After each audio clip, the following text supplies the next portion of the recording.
Live Fit Podcast, episode 49 with mental training coach Naim Hasan. I don't tell people what to do. Hey, you can choose to work out or you can choose to not work out, but there's still an outcome that's going to show up. And you have to decide on what outcome you want and what things are you going to do consistently to move yourself in that direction. Because again, choosing not to choose is still going to produce an outcome.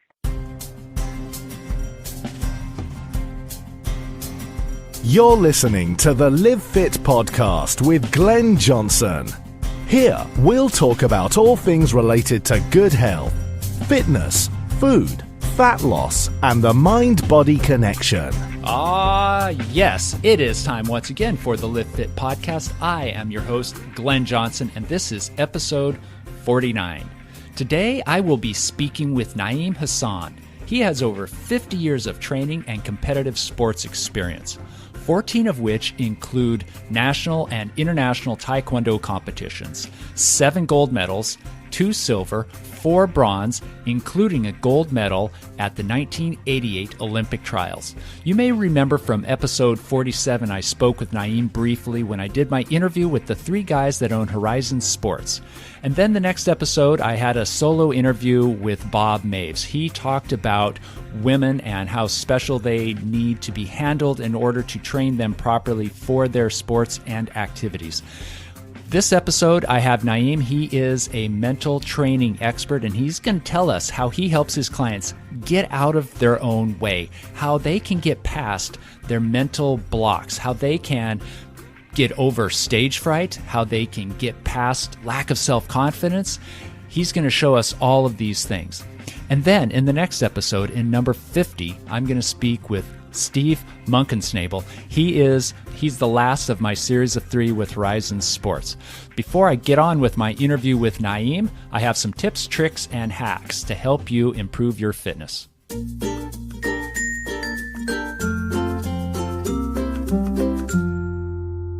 Which is worse for your health, obesity or inactivity? In a recent study of more than 300,000 obese subjects, researchers found that those who were at least moderately active were healthier than those that were not active at all. The study went on to say that being active is more important than having a lower body fat and being inactive. So in other words, excess body fat is not what makes a person unhealthy. Inactivity is what makes them unhealthy. And walking. From the Norwich Medical School in England, more than 1,800 subjects, 76% were women.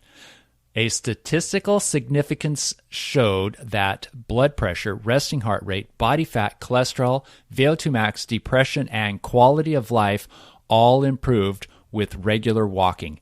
And this did not even necessarily meet the minimum requirements of 20 minutes a day. Any bit of walking helps. More proof to show that the more you do, the better you are. More is better than less, and anything is better than nothing. In the helpful tools category, do you use a Fitbit?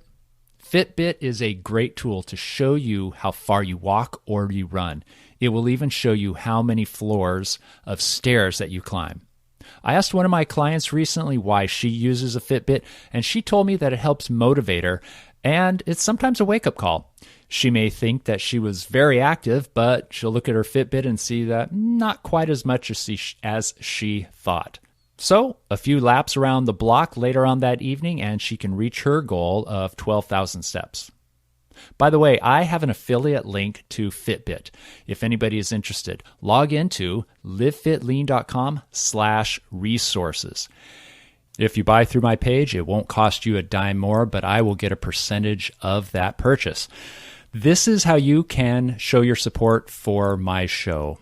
This is how I get my motivation. Fitbit might motivate you to keep walking and stay fit and keep moving, but anytime I hear back from my listeners, it gives me the motivation to keep putting out a really good show that will help you. I thank you in advance. Most people have heard of MyFitnessPal. If you have not, this is a really great website and smartphone application that you can use for logging and tracking your eating. not only does it track your eating, but it'll give you a breakdown of all of your macro and micronutrients so you can see if your meals are balancing out. You can also add your physical activity directly by hand, or you can sync it to your Fitbit. This way, you can monitor your energy balance of calories in versus calories out. Now, before I get on with my interview with Naim, I want to give a little disclaimer. This recording was done over a telephone, and I had to call him a second time because the connection the first time was so bad. This one is not great, but it's decidedly better than the first one. So you'll probably get used to it, but there's a little bit of garbling sounds in there from the digital drop-offs. Please accept my apologies for that, but the content is golden. So I hope you enjoy it. Stick around till the end, and I'll talk to you a little bit more. I'm here with Naim Hasan, who is the mental training coach at Horizon Fitness. Some of you may remember from episode 47 that I interviewed him and his business partners. But I wanted to speak with Naim personally to get a little bit more about his mental toughness, mindset, attitude, training, how he helps athletes and regular people kind of improve their thought process to achieve their goals and to get through that dip and the dark period that's in between the start and the finish. Hi, Naim. How are you? Hi there. I'm doing great. Thank you for having me on the show. My pleasure. So can you tell me a little bit about what you do, just a real quick two-sentence blurb about what you do at Horizon Sports? My focus at Horizon is on the mental aspect of our training process, working with athletes that are competing for competition or folks or adults that are just looking to improve the quality of their life. And so I look at more some of the thought processes that go into the things that we bring to those different situations and how they can help or hinder us from us being effective in accomplishing our goals. Perfect. And how would you do something like that? Well, one of the first things I like to do is sit down with folks and have a conversation, and that may happen over a couple of meetings, just to get a sense of what their goals are, how they've maybe pursued those, steps they may have put in place to help them accomplish the goals, or maybe no steps at all, and maybe they're struggling with accomplishing what they set out to accomplish simply because of not understanding how the structure works. But then once you get beyond that is listening to the language and the words that people are using to describe what they do or don't do and how they respond or react to situations in their life. Because I'm finding that in those discussions, there are patterns of thinking, patterns of communicating that have become so ingrained that we're not even aware sometimes of how we have practiced a behavior for so long that it's become so natural for us, and we're not even aware of sometimes of the fact that that pattern that was put in place is really creating stumbling blocks or barriers for us to move forward and accomplish what we set. So a lot of times it's oftentimes bringing awareness to phrases, words, sentences, or things like that we use and have been using, and it just becomes automatic. And so, again, bringing awareness to that and then working to offer some suggestions on how we begin to consciously change that kind of programming. It's like updating your operating system on your computer. Right.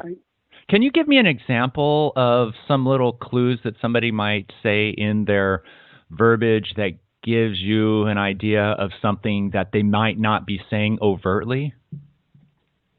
Well, yeah. So, for example, one of the things that I do in my other business, I'm a professional photographer, so I work a lot with individuals on headshots and products and those kind of things. But generally, if I'm working with someone and they are showing up to get their photograph taken, I can tell you if it's a female, probably 95% of the time, one of the first things that comes out of their mouth is, "I don't take good photos." Or, can you make me look younger? Can you make me look thinner? Now, this person could be amazingly beautiful or attractive. There's something in that initial response that tells me that there's something else going on, and this is just seems to be an automatic kind of a reaction. So I take that kind of a thought process, and then someone may show up and say, I've always tried to improve my physical fitness, but I can't seem to because, and then they list a bunch of reasons perhaps why they feel that they can't. Right. And so what I like to do is maybe take those statements and do a little bit more in-depth inquiry into, so where did that come from? What other experiences have you had?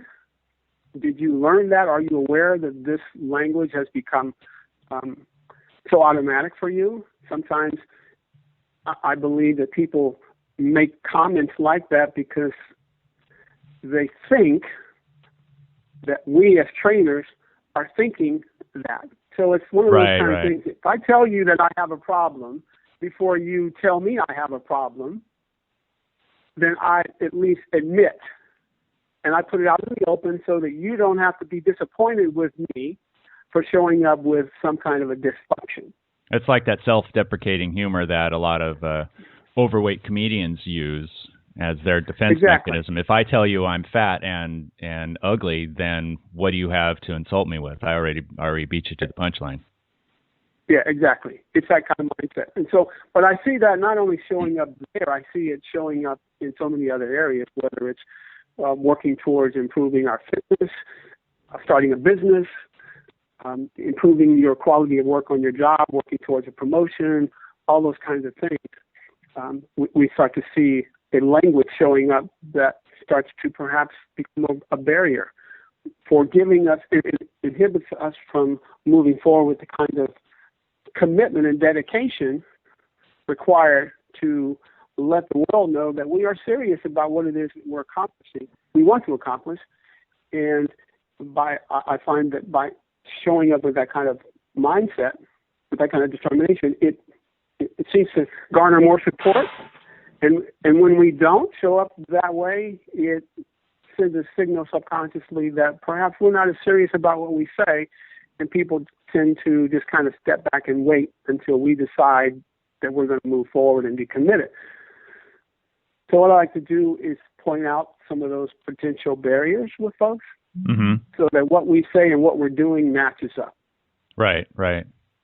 So I have a scenario I would like you to work with right now. I had a client at one time, and she wanted to lose weight, and she was very visibly, noticeably overweight. And so I sat down and I talked with her, and I'm, trying to get at the real heart of why she is not at the fitness and body composition she wanted to be. And there seemed to be zero reason at all. And I gave her an eating plan essentially, and met with her every week for a couple of months. And every time she came back, she was perfect. She had the most ideal, perfect food journal. Every time I talked to her about her habits and these activities that she does in her life or not activities, everything was perfect. And there was zero reason at all why she shouldn't be losing weight and be more fit and feeling better. And I'm certain that she was not being truthful to me. But what would you do with something like that? Well, first of all, we run into that often when we're working with. She was saying what she thought I wanted to hear is essentially the bottom line. Because there's this thing that we know, and we've probably all experienced at some point in our life, where we have this goal to accomplish something, and it's someone in our life that we think is important and significant. If they encourage us, then we want to work harder towards pleasing them. Right. But if there's any kind of discouragement in any of that language that shows any kind of disapproval, then we might decide that we really don't want to do what we said because we don't want to experience disapproval. And so one of the things I come across is when people are documenting they will document from that perspective. Particularly, we're adults. No one's going to stand over us and watch us do what we say we're going to do. Right. And so we have the luxury of writing down, saying whatever we need to say so that we don't have to experience this, quote, disapproval from the person who is offered to help us. And so that sometimes becomes part of an underlying factor, is where in other aspects of our life are we feeling this sense of disconnection or lack of approval, and how do we feel about ourselves sometimes right. gets in the way, depending on the environment and comments that are made about weight, beauty, all of those kinds of things.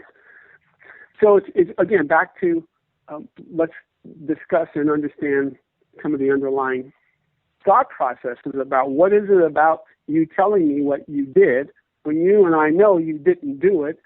Are we looking for approval? Do you think I'm going to reprimand you? Do you think I'm going to think less of you as a person? Mm-hmm. And you want to safeguard any of those by telling me what you think I want to hear.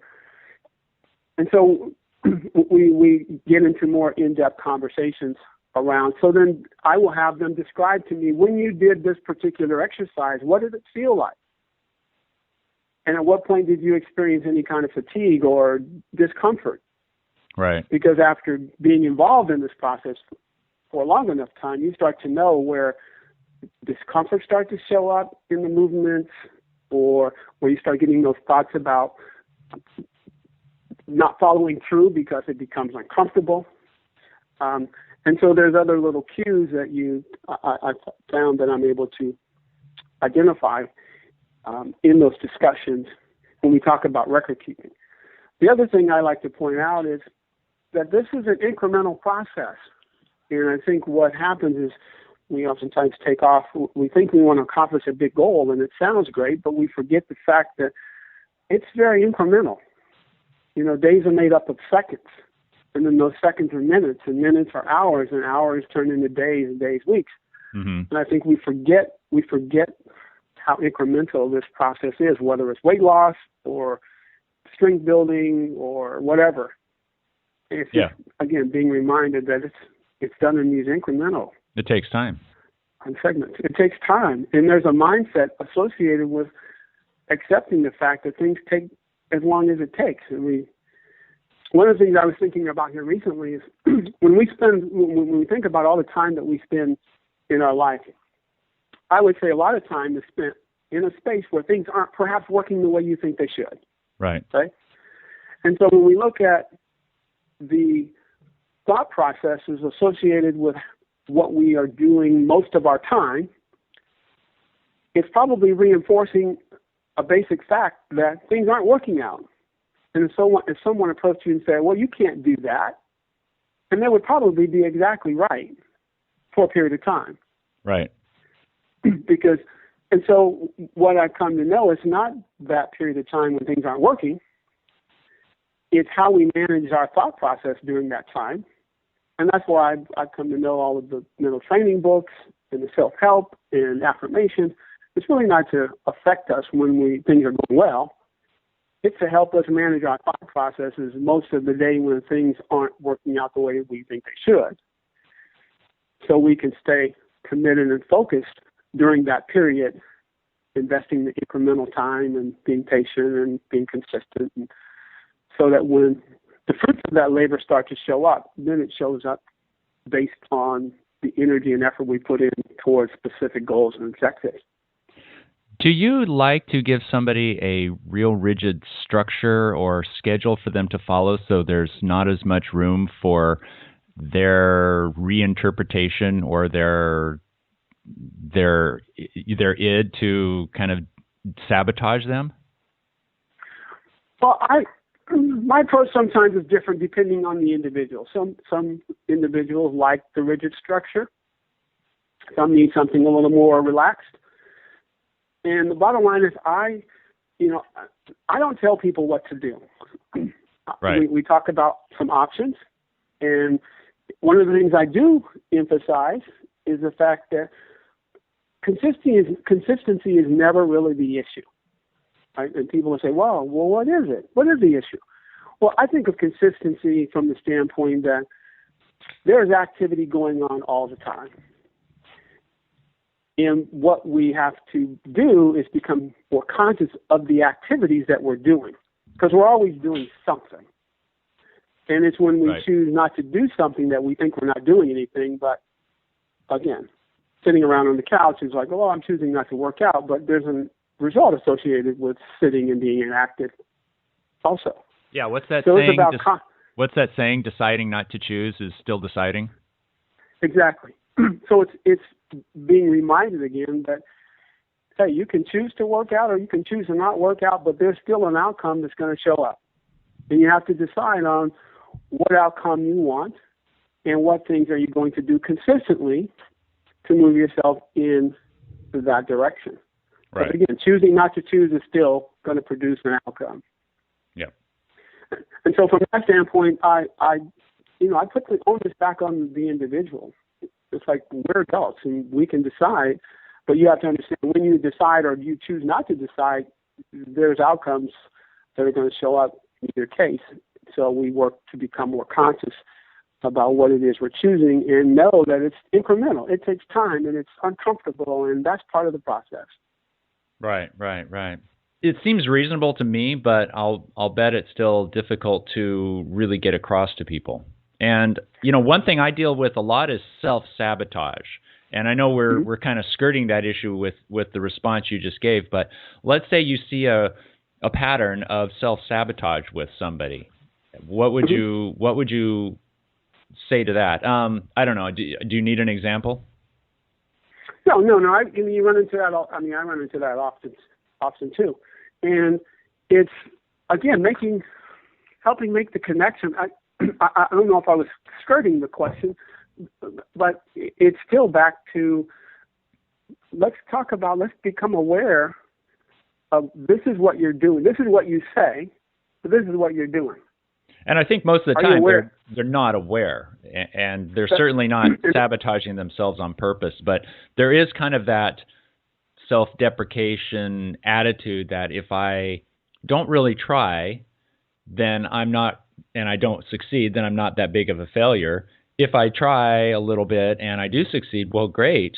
But either way, I'm not out much. So I guess looking for maximum gains with least investment, and it's ego saving. But what I see is people who will do really great during the week, and then they'll go out and party all weekend, or they'll do little things like, oh, I forgot to bring my clothes, I can't go to the gym, or I only have black socks, I couldn't possibly go to the gym wearing black socks and sneakers. It's little tiny things like that. Or maybe they hang out, go to a happy hour with some friends that do this every single week, and they go out and they think, oh, I'm on this diet, I can't do this stuff, but I'll just have this one happy hour, and then one thing leads to another, and they're, three sheets to the wind. Sure.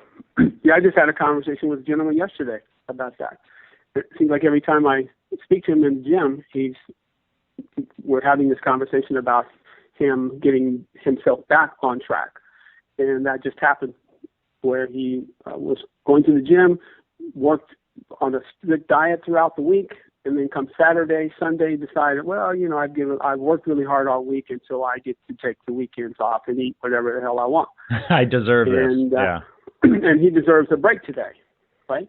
Yep. And so we see that happening. But again, there's something driving that in how we think about the process.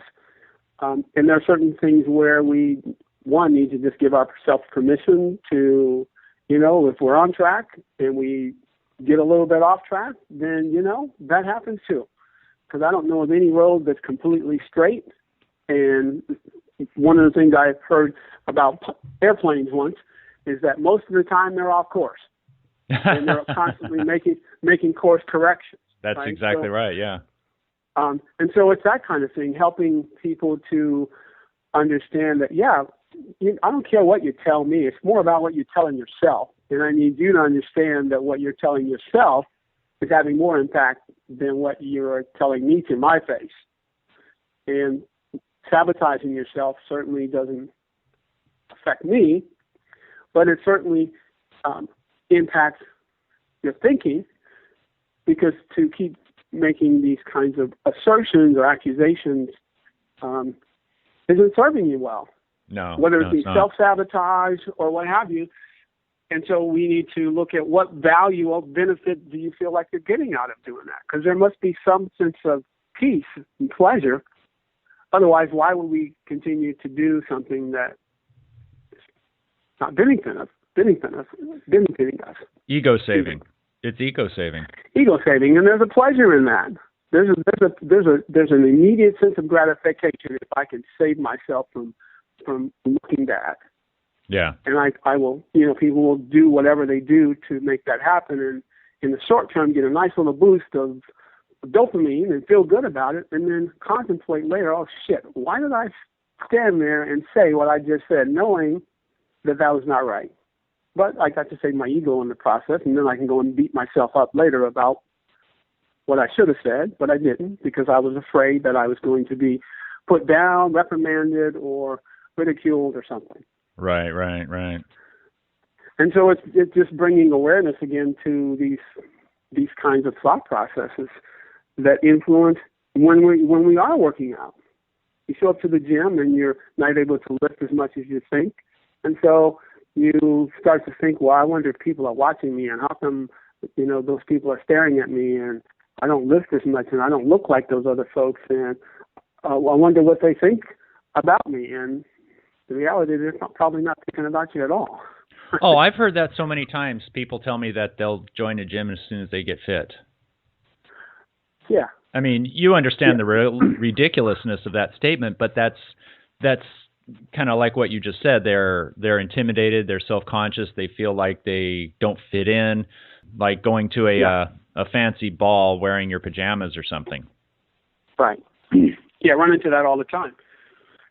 It's like I was reflecting on the idea of confidence, because we hear that a lot, where people say, well, I lost confidence. And, I think about that idea, and what it reminds me of is the analogy I've kind of come up with. It's kind of like when you look outside and you see the sun. The sun is shining. Right. And sun represents a level of confidence, but confidence is really about a level of certainty and awareness. And once you are certain and you're aware, there's really nothing to think about. You just go and do what you do. And the sun kind of reminds me of that. It's just there. It's always shining. But on those days when we can't see the sun, we don't conclude that, oh my God, somebody stole the sun. We just conclude that, well, inclement weather, there's clouds blocking our view of the sun. Well, when I think of confidence, I think about that kind of certainty that exists within all of us. Right? We have blood flowing, and there's amazing processes going on below our threshold of consciousness that are keeping us alive. We walk, we talk, we run, jump, and do some amazing things, all of which represents, for lack of a better word, a level of confidence, right? A level of certainty. Now, the only time, and if you've increased your knowledge and you've developed skills, those, unless you get knocked in the head or have a serious head injury, you're probably not going to forget most of that stuff, so you know it.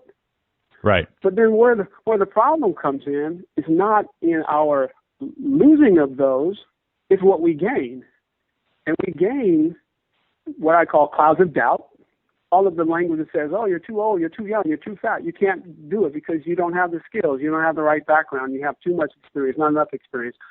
All of that kind of language comes into our brain, and we spend most of our time in that space thinking about stuff that really doesn't apply. And when it's time to execute what we need to execute, we have a difficulty because we have this mental emotional block that stands in the way of us just doing what we do. And when we hesitate, we call that, lack of confidence. Right. But really, if we were just learn to shut that brain off, and there's techniques that we've all learned through meditation and concentration and those kind of things that help shut off that chatter, we find that the natural response in our brain, from the stress response to the relaxation response, happens kind of automatic, and we can put ourselves into a kind of a relaxed meditative state just by shutting off the chatter. Right. And when you shut off the chatter, it's like removing the clouds. Now the sun can shine again, and everything's Wonderful. And so that's one of the things I point out. We don't lose confidence.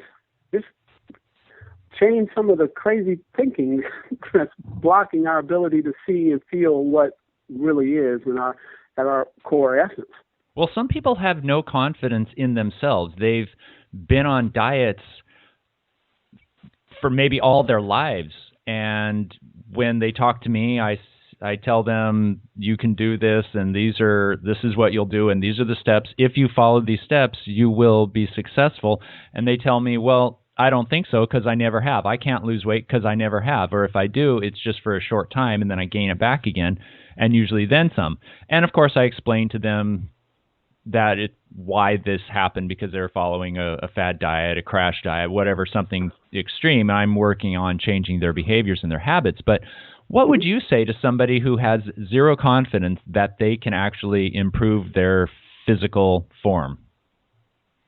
Well, like I said, one of the things I believe is it's not a confidence issue, because we have confidence in other areas. We can do some amazing things. So it becomes more of a language kind of an issue. It's a conversation issue that we're having, and we start to dissect that. People say, well, I've never been able to lose weight. Well, maybe so, maybe not. But then you start to understand weight loss is the byproduct of a mental process, right? Metabolism is a mental function. Right. That manifests itself physically, right? So we start to help people make the connection. Your brain is driving this process. It's not a bottom-up approach. It's a top-down approach. And so looking at, let's not focus on weight. That's a byproduct. Let's focus on what does it mean to live a functioning, healthy lifestyle. And we talk about movement and, diet and all the things that we talk about. Right. And let's start to think about and feel what it likes to be engaged in those activities mentally and emotionally, and let's work on consciously becoming aware of the feelings that are influencing these behaviors. This is stressful, and what do I do when I feel stressed? I don't want to be stressed, so I just choose not to do whatever the activity is, and I can immediately feel good about just choosing not to, because there's a hormonal shift there that happens from stress to relaxation. And so it's helping point out, all these subtle ways by which we fluctuate between, I said I was going to go work out, but I didn't give myself enough time, so I sat here contemplating it too long. I didn't have the right color shoes or right color socks, and now I've taken 15 minutes of my potential workout, and now I only have 20 minutes, and that's not enough time because I have to get dressed, I have to drive, and it's like, well, it's too much. And sitting thinking about that for 15 minutes, I just stress myself out about the whole concept. So what do? I just say, well, I'll do it another day. Yeah. And the moment I make that choice, I just get a nice little boost. I've given myself a reprieve, and I feel good about just choosing to not do it. Pointing that out to folks, I think, begins to help them understand that, 15 minutes, 10 minutes, it still makes a difference. And once we get moving, the stress or the anticipated stress of the activity goes away. And I've had tons of examples to just share with people and my own personal experience on how that happens. Fantastic. Naim, it's been a real pleasure talking with you. You're brilliant. I love your techniques, your ideas for helping people from the brain down, and I really do think that's, for most people, going to be the key to unlock their difficulty with changing their physique, whether it's gaining weight, losing weight, just getting healthy, whatever it might be, doing better in a sport. I definitely think that it's got to come from the mind. So thank you very much for sharing with us today. Yeah, thank you. It's been a pleasure being on the show. I'll have your information where people can contact you on the show notes page on livefitpodcast.com, and you take care. Great. Thank you. Have a good day. Thanks. You too. Great stuff. Great stuff from Naim. You will be able to find complete show notes at livefitpodcast.com/EP49 for episode 49. Next time on the Live Fit podcast, I will have the final episode in this series with the people of Horizon Sports, Steve Munkensnabel.